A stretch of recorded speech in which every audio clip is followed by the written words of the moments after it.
And so to our next opening intervention from someone who also needs very little introduction. I've said that so many times before. He is, of course, a former European Commissioner for the Environment and for Research. He is the chairman of the RISE Foundation, a co-chair of the United Nations International Resources Panel, but perhaps most importantly in this context, he is the chairman of the Forum for the Future of Agriculture. Ladies and gentlemen, please put your hands together and give a very warm welcome, live from Brussels, Janusz Potočnik.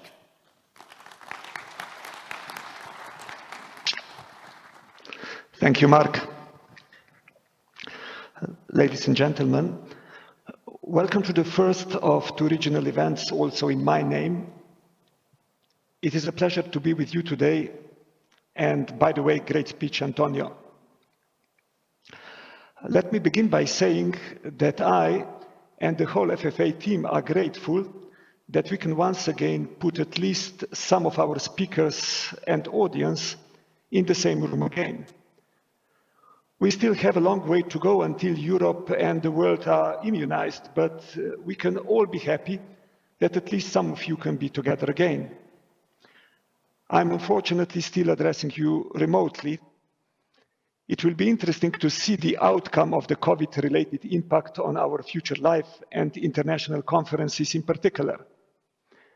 Anyway, it is my fervent hope that we will be able to see our friends and loved once again soon without a fear to potentially cause them harm. We have an amazing lineup of speakers for you to discuss two topics of critical importance, not just for Portugal, but for the global community. During the first panel, we will discuss farming practices in the context of sustainable water use and farmland habitat management. The second panel will focus on increasing sustainability in global trade deals, a particularly relevant topic as the European Union attempts to ratify the Mercosur trade agreement. Let me try to put both topics in perspective, starting with the sustainable water use and habitat management. According to scientific findings of UNEP International Resource Panel, which I'm co-chairing as you have heard, 85% of water stress and 80% of global land-related biodiversity loss is caused by resource extraction and processing of biomass. This was revealed in our Global Resource Outlook a few years ago in 2019. The economic sectors biomass management is most closely connected to are agriculture and forestry, which is clearly pointing where our attention should go. Many times, while searching for more systemic approach, we hear scientists and experts recently addressing the food and land systems together. Very useful, no doubt. But more rarely, you hear the food systems being analyzed and integrated with the water system. In essence, it is not the shortage of land limiting the farming possibilities, but rather the shortage of water. This is clearly visible through the high level of water reserves used for farming purposes in water-stressed countries. In Europe, the countries around Mediterranean Sea clearly belong to that group. Portugal is also all too familiar with that problem. According to the World Resource Institute, Portugal has greater water stress levels than Egypt or Iraq. If it does not change the way it uses and protects surface and groundwaters, it risks permanently damaging its farmlands and even displacing its population. Water stress is a perfect example of how our short-term and long-term goals can seem so misaligned. There is no farmer or community that is unaware of how precious water is, how important it is to preserve it and manage its use. At the same time, however, we cannot ask people to stop using it. It is the essence of life and livelihoods in the countryside and broader. We cannot just stop using water while we figure out what the problem is, so we must fix the airplane while in the air. Ensuring that the water we must and do use to grow the needed crops is managed as efficiently as possible is essential. I was still taught in economic faculty that water is like air, a free commodity. commodity in abundance, free of charge. Those times are long gone. Let me be clear, like many other natural resources, also water is undervalued, and incentives received by us market players, including farmers, are sending us quite frequently in the wrong direction. But many other solutions also play an important role, and fortunately, we know that there are many things we can do today. Repair and enhance our water infrastructure, equip our land managers with better technology, replant trees and forests for soil maintenance. These are relatively small steps we can take quickly, and all these technical solutions and more are also available to farmers. Some might say that the costs are high, indeed, but I would just add that the cost of non-acting is life-threatening, and every day we delay, we come closer to unwanted outcomes. However, we cannot just tell farmers they must. We must give them the means and the opportunity to act. This means increasing independent farm advisory services, making realms of data available and understandable. But most of all, it means ensuring that field practices change as fast as possible. There has rarely been a more eloquent case for public support than effective, efficient water use by farmers for both crops and to protect our biodiversity. We cannot only talk about the effects of climate change as a series of direct effects, increasing temperatures and different weather patterns which lead to increased droughts. We must consider the whole food system at once. Otherwise, we might end up only displacing the problem, shifting it from place to place instead solving it. Which leads me to the second topic we will address today, sustainability in global trade deals. It is critical that the trade deals we strike today and in the future do not merely pay lip service to sustainability, but measurably live up to the promises we make in front of the cameras and on the paper. We must move past the age of outsourcing our pollution, dumping our problems, and engaging in a race to the bottom where labor and environmental rights are concerned. A new generation of leaders and activists are already showing us that people are no longer content to sit back and meekly accept that more trade is always good. As an economist, I agree that international trade and cooperation should be at the heart of our common endeavors, but it cannot come at the cost of our planet or of our humanity.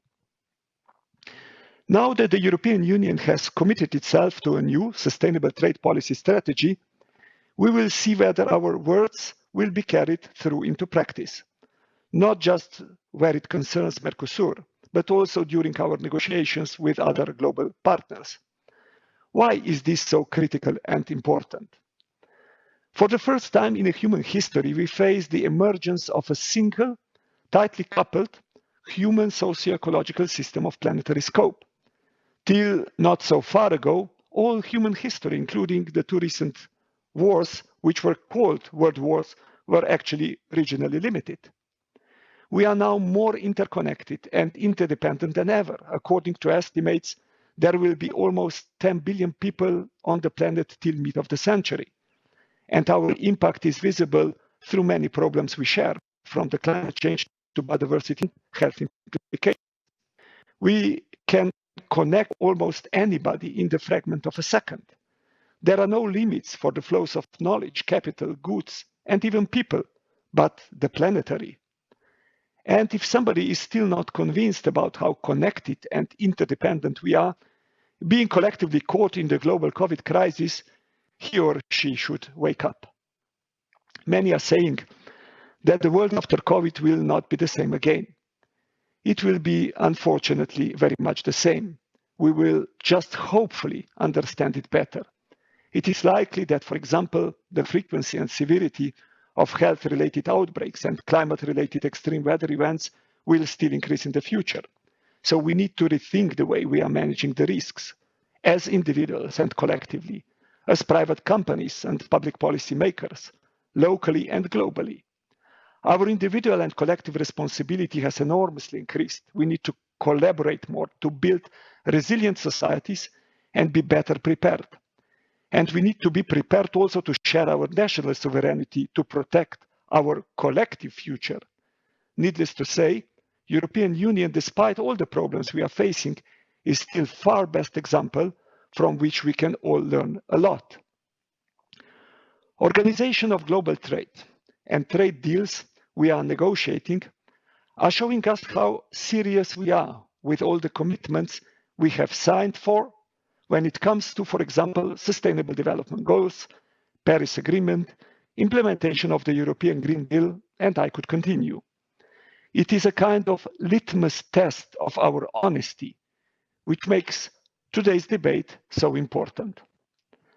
Ladies and gentlemen, to conclude, we must engage simultaneously on two tracks of immense importance: preparing our food societies for likely greater disasters to come, and doing all we can to find different direction. The compass that has led us to this point is broken, and we desperately need a new direction. It is high time that global and local communities live up to the promises they have made about stability, whether it is access to water, international trade agreements, or climate change. We can still avoid the worst and remain under 2 degrees warming. Every day we wait, every day we promise the next generation we will do it, but we somehow again post it for another day. Every drop of water that is lost, it's a waste, and it's a wasted time. And all adds to the bill that will be paid in not so far future. Actually, we are already started paying it. If we do not act today, the bill will first and most fiercely come due across our food systems. Whether it is farmers who need to abandon their land, loss of unique local habitats, popular unrest, or the breakdown of our climate, the consequences are almost unimaginable. In many cases, we already know very well how to fix the problems, if we only choose to do it. I sincerely hope, actually I believe, you have joined us today because you also recognize this need for change and are ready to contribute to the solutions necessary. Thank you for joining us. Thank you for your readiness to help, and thank you for your attention. Enjoy the day. Back to you, Mark.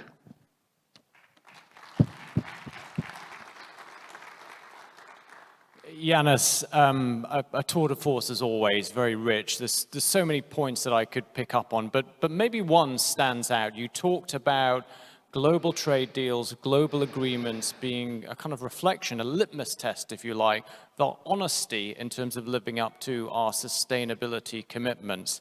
How do you think we're doing on that front? Mark, I would guess that one could quite comfortably say two claims. First, that we are not living up to the test today. And second, that we, meaning the negotiators, European Commission, member states, do try quite hard to introduce more sustainability in forthcoming global trade deals, and that this is far from easy. The problem is that centralized trade talks via the World Trade Organization have lost momentum just in time when globally aligned approach to sustainability has emerged as an obvious need. So if we want to avoid pointing to each other and shifting responsibility, if we want to avoid that as an excuse for not acting, we simply need to better align the global trade relations. This is part of the sovereignty sharing I was talking about in my introduction, like it's also, for example, the Paris Agreement or the SDGs. Trade is the vehicle, instrument needed to deliver the promises and goals agreed, and it is essential that sustainability in trade agreements as well as in real flows finally prevails.